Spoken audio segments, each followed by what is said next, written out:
Bloomberg Audio Studios. Podcasts, radio, news. You're listening to the Bloomberg Intelligence Podcast. Catch us live weekdays at 10 a.m. Eastern on Apple CarPlay and Android Auto with the Bloomberg Business app. Listen on demand wherever you get your podcasts or watch us live on YouTube. All right, lots of news flow here today, one of which involves the Supreme Court. President-elect Trump asked the Supreme Court to halt his hush money sentencing. To get the latest on that, Greg Stohr. He is a Supreme Court reporter for Bloomberg News. He's in Washington, D.C. Greg, what do you think the odds are that the Supreme Court will even hear this case? Well, they're not non-existent, at least when it comes to halting the sentence, which is what Donald Trump is asking for right now. So one of the things he's saying in this filing is there is this notion that the Supreme Court reiterated back in July in that big immunity case that when we have an issue like presidential immunity, that that gets resolved before lower court proceedings go forward. And Donald Trump is saying, at a minimum, let's put the lower court proceeding, namely my sentencing, on hold while appeals courts consider this immunity question that I'm arguing. And if that's what the Supreme Court does, that almost certainly means Donald Trump won't be sentenced anytime over the next 4 years. So does that mean that it picks it back up, sentencing picks back up, like come 4 years later? You know, I haven't thought it quite that far along, but it would certainly derail it in a major way.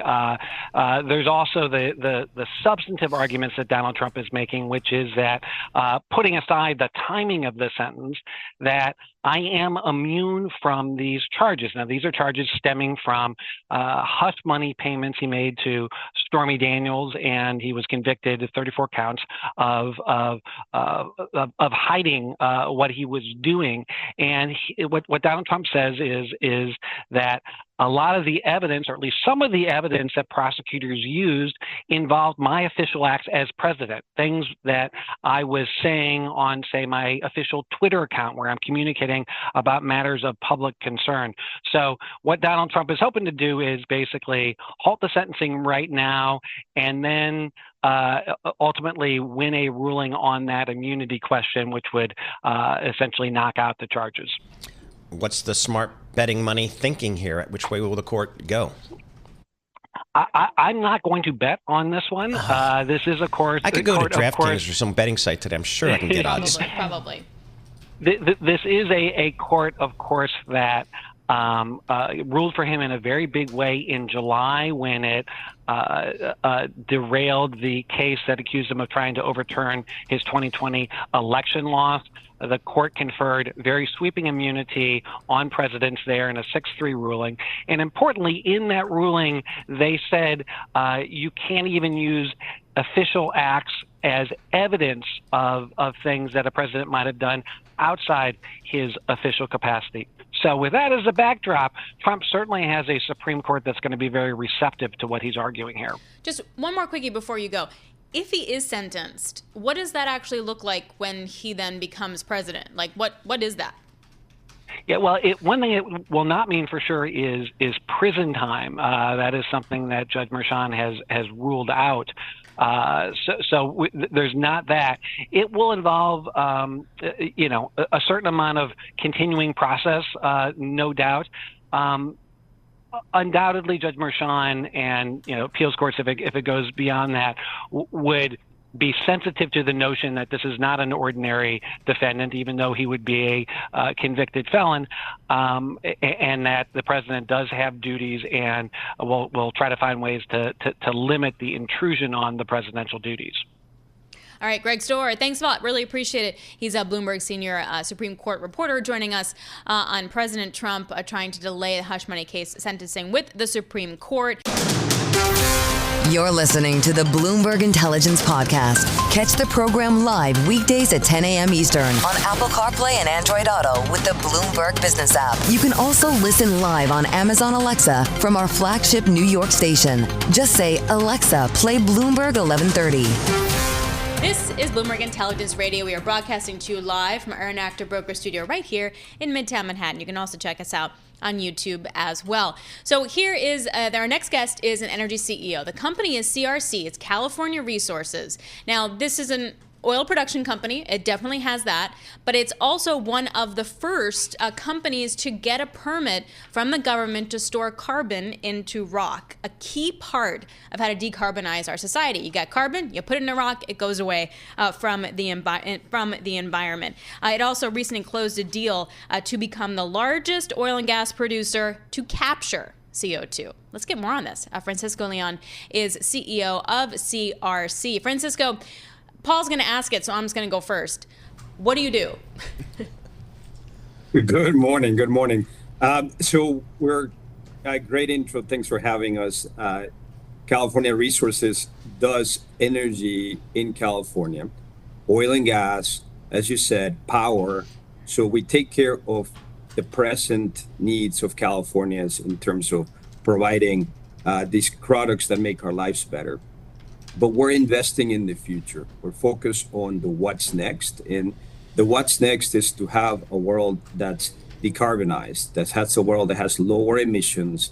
And we're investing in technologies that get us there. And as you pointed out, we received a permit from the Environmental Protection Agency after 3 years of discussions, data sharing, modeling, to be able to safely capture, transport, and inject CO2 from industries, critical industries that we have in the state, power, cement, refining, and store them safely downhole, creating a closed loop, effectively ecosystem that has the same great products but without emissions. So we're really excited. So it's a big time. It's a long time coming. Big day for California Resources, but also a big day for California that wants to lead the nation and the world in environmental leadership. And we're so happy to be the first, and we're ready to get to work.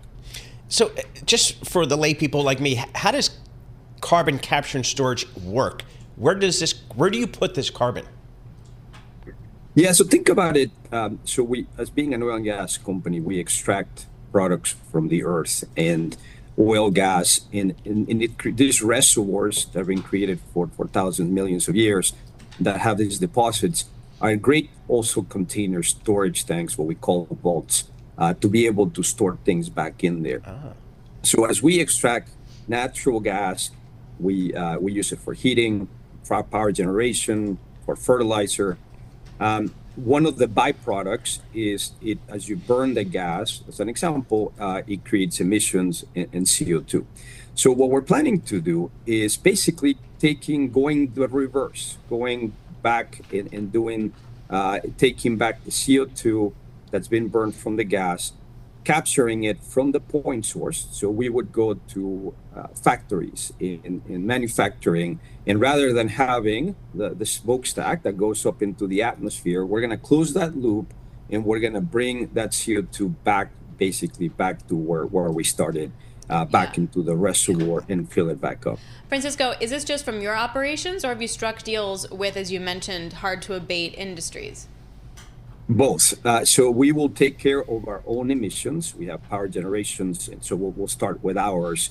But we struck many deals now over multiple months with industries hard to abate across the board from other power plant generations. We're also talking clean hydrogen, ammonia plants.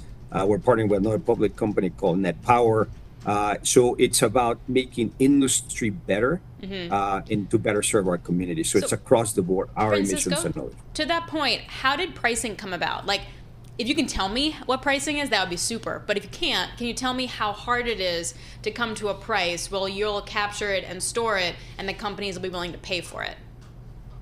Right. So it starts with really there's government incentives. The Inflation Reduction Act has a 45Q code that gives you an incentive. We also have a low carbon fuel standard in California that allows you to stack the credit.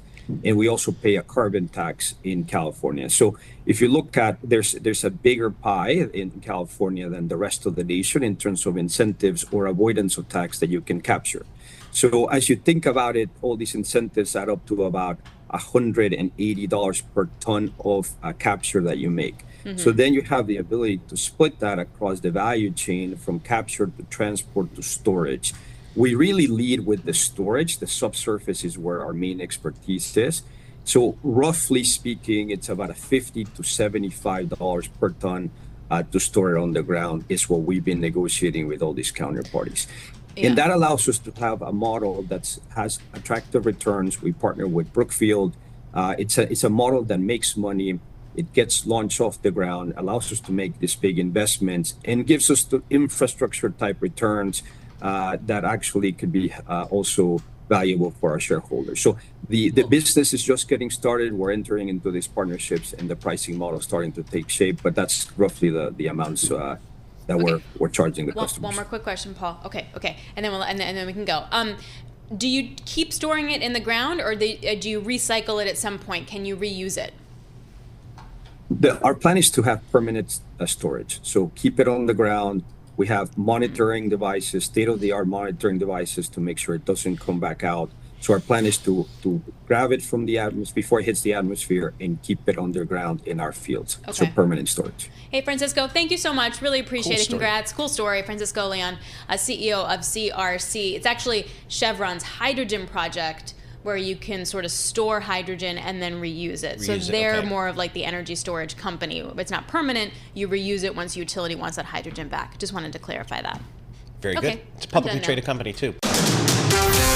You're listening to the Bloomberg Intelligence Podcast. Catch us live weekdays at 10 a.m. Eastern on Apple CarPlay and Android Auto with the Bloomberg Business app. Listen on demand wherever you get your podcasts or watch us live on YouTube. Alix Steele, Paul Sweeney. We are live here in our Bloomberg Interactive Broker studio. We are streaming live on YouTube, so head over to youtube.com and search Bloomberg Podcast. I think one of the attributes really over the last couple of months, couple of quarters, has been strong dollar, higher yields despite the Fed cutting rate. So it's just been really a reflection of U.S. economic exceptionalism relative to a lot of our trading peers around the world. One of the questions is, how do I manage the volatility around all that stuff? Dave Aspell joins us, Co-CIO, Mount Lucas Management, located in Newton, Pennsylvania. Dave, thanks so much for joining us here. Again, a lot of folks are marveling at the continued strength of the U.S. dollar. How do you guys think about that? How do you guys trade around that, if at all? Yeah, thanks for having me on. Yeah, I think you said it exactly right at the start. It's a story of U.S. exceptionalism everywhere. The U.S. is clearly doing better than Europe. It's doing better than Canada. It's doing better than the U.K. And I think some of that is the leftover or the continued strength due to the policy goals and the stimulus that we've seen. And then there's definitely a Trump bump in forward activity, I think. And for us, we systematically trade in all of these markets, in fixed income markets and currencies, and continued trends.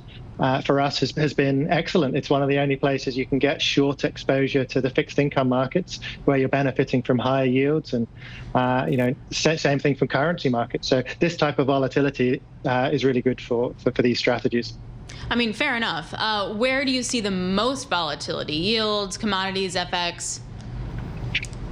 The most volatility, that's a great question. I think being British, I've kind of got a bit of a home bias, but I'd say it's the great British peso again today. You can see the pound's getting whacked. Yields are starting to get a little bit out of control. So I think the dollar and yields, particularly in the UK and Euro area, I think that's where we're seeing the most volatility today. The pound's at, I think, at multi-year lows. I think you're almost hitting 5% in 10-year gilts. So, Dave, just explain to us kind of the trading strategy you guys employ at Mount Lucas.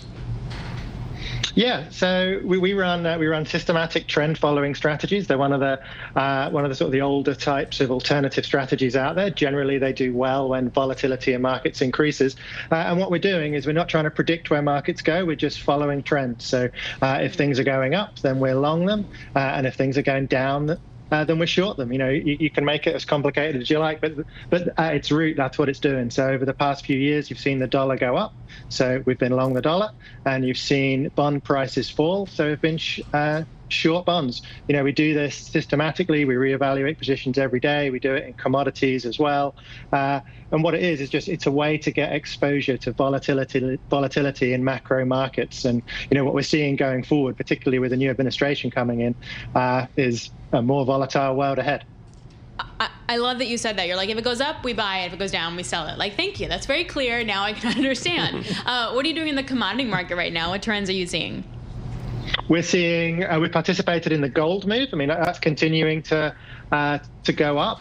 I think there's a lot of uncertainty. I mean, it's partly a dollar trade. I think there's partly some geopolitical tension in there, as other countries have been, I guess, either stockpiling gold or trying to move out of the US dollar as far as they can. But we're seeing gold go up. We've been participating in that. Other areas of the commodity markets have been very different. Gold, some of the energy markets, natural gas we trade in has generally been going straight down for years. And every now and again it gets cold outside, like now, and it goes up a little bit. But broadly, there's loads of natural gas out there. So we're trading in the grain markets as well. Those have been moving around. The strategies did really well throughout the period in 2022 through the Ukraine-Russia war, where grain markets got very tight and grain prices went up a lot. And then the best way you solve high prices is with high prices. And so what do people do over the next couple of years? If you've got really high grain prices, they plant a lot more grain. And then over the last couple of years, they've fallen back down again. So we participated on the long side, then participated in the short side. We're pretty agnostic about where things go. As long as it moves, we're happy. All right, I got to ask a technical trading question. When do you know to switch from the long side to the sell side on a trade here? I mean, it seems easy to buy stuff when it's going up, but when do I know when it's topped out? How do you guys think about that? Yeah, we do long-term trend following. I mean, there's lots of ways you can do it. But what we do is we look at a chart of the price. We run a long-term moving average through it, and then if you're above the moving average, you're long. If you're below it, you're short. You can do it in different ways with breakouts, with different look-back periods, and different ways to calculate trends. But at its root, they all get you roughly to the same place, right? I mean, if you look at a chart of dollar-yen, it doesn't really matter how you end up, which model you use for trend following. When something is moving a lot like that, all of the models get you into the position. It's just what it is just the repeated application of a simple process over time. What do you guys do with the likes of like Bitcoin and crypto and stuff? Yeah, we look at it. We also trade a macro fund, and we try to include it in there because at some point now there's liquid futures markets, and it's been somewhat sort of blessed by the SEC. We sort of think, well, is it a currency? Is it a store of value? Probably some portion of each of those. So we looked to include it, but the futures markets, they're not as easy to execute as you think in the crypto market. So currently we look with interest from afar, but we don't have positions currently. Are you based in Newtown, Pennsylvania? Yeah, that's right, just north of Philly. That is by the way, folks, if you want a day trip anywhere around the Metro New York area, that whole part, like Newtown, PA, that whole New Hope area, awesome, particularly in nice weather.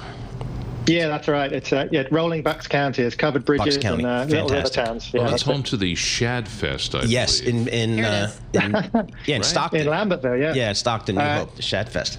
So I kind of grew up around. Shad Fest. I grew up around there. Some beautiful Bucks County. How a Brit found his way there, I have no idea. But good for you, Dave Aspell. We'll have you back on. That was interesting stuff. Dave Aspell, Co-CIO, Mount Lucas Management from lovely Newtown, Pennsylvania, home of the George School. A bunch of my buddies went there back in the day. This is the Bloomberg Intelligence Podcast, available on Apple, Spotify, and anywhere else you get your podcasts. Listen live each weekday, 10 a.m. to noon Eastern on Bloomberg.com, the iHeartRadio app, TuneIn, and the Bloomberg Business app.